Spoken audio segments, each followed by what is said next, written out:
Friends, मेरा नाम है सयांशी और आज मैं आपके लिए एक नई स्टोरी लेकर आई हूँ।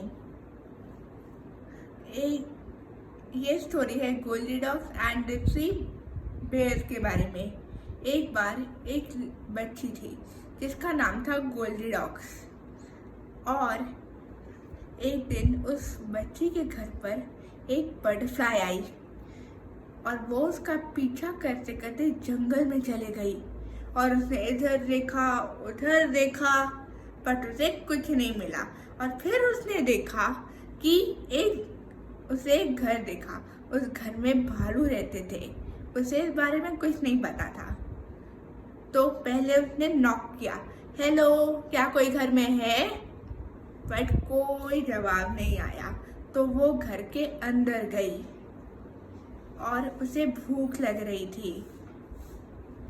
तो उसने देखा कि टेबल पर दरिए के कुछ बाउल्स पड़े हैं। तो वो पहले बाउल की तरफ गई और उसने थोड़ा सा चखा, इट्स सो हॉट। फिर वो दूसरे बाउल की तरफ गई और उसने उसमें से भी चखा, इट्स सो कोल्ड। फिर वो तीसरे और सबसे आखिरी बाउल की तरफ गई, उसमें से थोड़ा सा चखा और फिर उसने उसे खाना स्टार्ट कर दिया। और फिर उसने सोचा कि क्यों ना मैं अपने पैरों को थोड़ा रेस्ट दूं।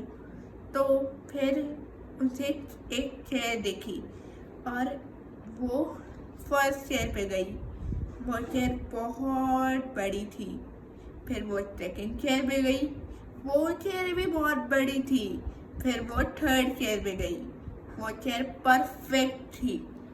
पर जैसे ही वो उनमें से उठी वो चेयर टूट गई। उसने कहा ओ। फिर उसे नींद आ रही थी। तो वो सीढ़ियों से ऊपर गई और उसे बेड्स दिखे। वो फर्स्ट बेड पे गई, ये बहुत ज़्यादा हार्ड है। फिर वो सेकंड बेड पे गई, ये बहुत ज़्यादा सॉफ्ट है। फिर वो थर्ड बेड पे गई, ये ठीक है, और वो उस पर सो गई।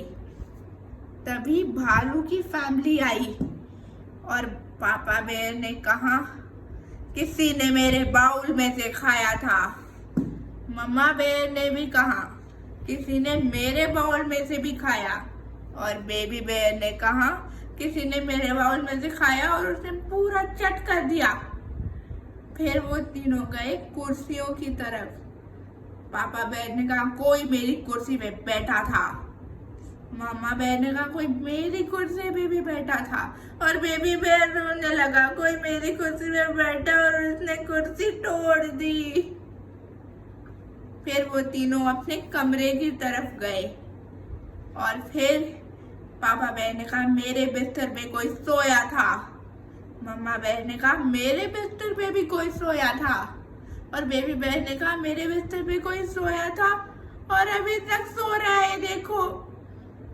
और फिर गोल्डीडॉक्स उठ गई। उसने बेयर को देखकर कहा, हेल्प हेल्प। और वो वहां से कूदी, सीढ़ियों से उतरी और फिर वो दरवाजे से तेजी से भागी और भागते भागते भागते भागते वो अपने घर पहुंच गई।